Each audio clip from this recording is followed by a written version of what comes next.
What's going on, guys? About a month ago, I did a video called If I Was Writing the Fantastic Four, and I was just kind of talking about an idea that I would like to use if I was writing the Fantastic Four comic books. And I wanted to do something similar today for the Marvel Comics character Doctor Strange. I've always liked Doctor Strange pretty much since I started getting into comics. Doctor Strange was immediately one of those characters that I instantly latched onto. With other characters like Batman, Superman, and the X-Men, I've liked them since I was a little kid, way before I was reading comic books, but that was just from movies and cartoons and stuff like that. Doctor Strange, from the comics, he is probably the first character that I really fell in love with. And you may be wondering, okay, what are some things that you would do with Doctor Strange? What I'm going to be talking about today is roughly what my first year on an ongoing Doctor Strange comic would be. I imagine if I was doing Doctor Strange, I would want it to be many years, kind of building up in scope, and it would end with some huge universe-shattering thing that Doctor Strange has to stop.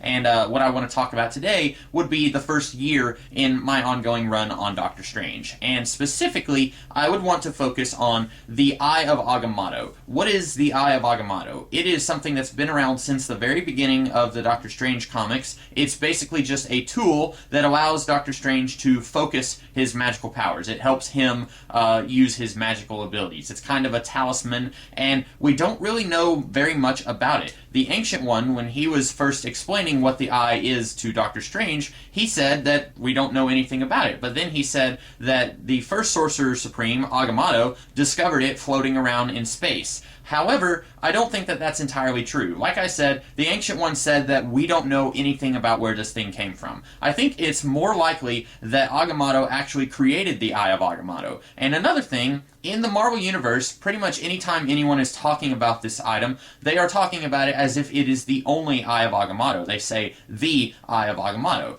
There's actually 3 Eyes of Agamotto. We found that out in the 2099 comics of the early 1990s. We found out that Agamotto did create the eyes, and he created 3 of them. And in the 2099 books, we know where 2 of them are. We know that Doctor Strange's granddaughter wears one, and we know there was a gypsy boy named Vox, he wore one, and we don't know where the other eye was.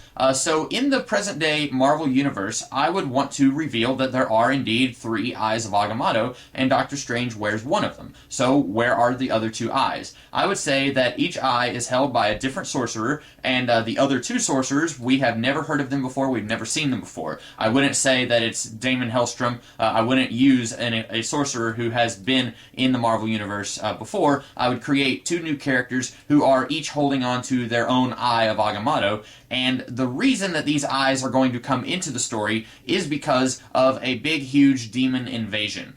This would be where what I call, for lack of a better term, discount Lovecraftian demon creatures. You've got the characters and the demon gods that H.P. Lovecraft created back in the 1920s, like Cthulhu and the Hidden City of R'lyeh and stuff like that. And pretty much since H.P. Lovecraft kind of created what has been called by other people the Cthulhu mythos, a lot of creators try to mine that mythos and use that mythos without actually bothering to recapture or recreate the tone or the themes of H.P. Lovecraft. And I don't think that that's much of a problem. I think that it's totally fine for writers like Roy Thomas or Steve Englehart to kind of poach the H.P. Lovecraft mythos of gods and demons and use very similar characters in Doctor Strange. A good example would be Shuma Gorath. Shuma Gorath is an H.P. Lovecraft character that has been brought into the Doctor Strange comics and was used in the 1970s and has been used since then. So I would say Shuma Gorath is kind of like one of the minor demons of this bigger family of these giant, incomprehensible gods with these incomprehensible, impossible to pronounce names. So you've got characters like Ngabthoth, or Sligoth, or Dagoth.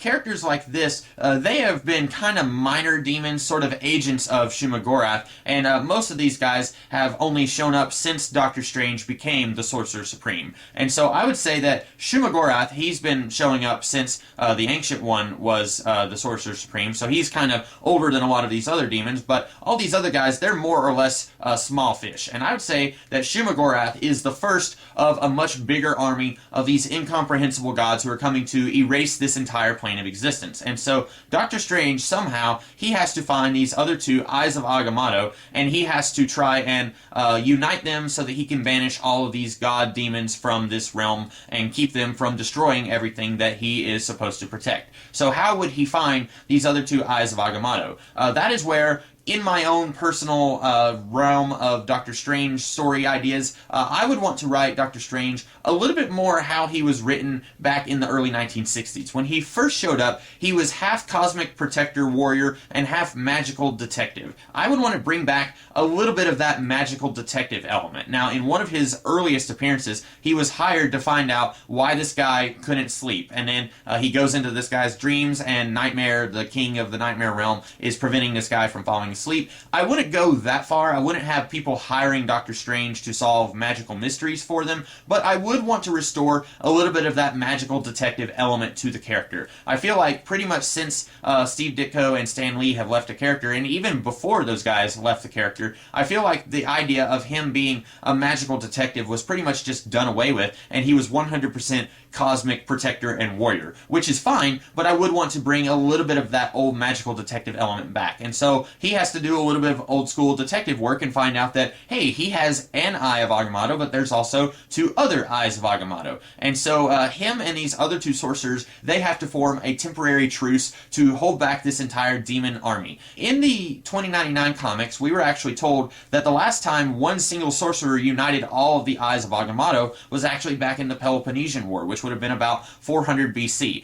We were never told that three separate sorcerers all used their eyes together to repel a demon invasion. And the good thing about poaching a little bit from the 2099 comics is that in the 2099 universe, we were never really told what ended the Heroic Age. In fact, every time the Heroic Age was even mentioned, we were always told that details on the end of the Heroic Age were very fuzzy, and that people in the year 2099 didn't actually know what it was that ended the adventures of the Avengers or the Fantastic Four. It was all very fuzzy, and nothing was really known for sure. And so that is something that could be used to our advantage. We could say, okay, they knew for certain that this Sorcerer Supreme back in the Peloponnesian War, Caius, that he was able to find all three Eyes of Agamotto and unite them to banish demons and stuff, but we weren't sure if the eyes were ever used together again after that. And since this isn't one sorcerer uniting the three eyes, it's three sorcerers uniting the three eyes, I think we could still work with what was given to us as factual information about the Eyes of Agamotto, but also sort of work around it so that we can use all three Eyes of Agamotto in this story. And so after these three guys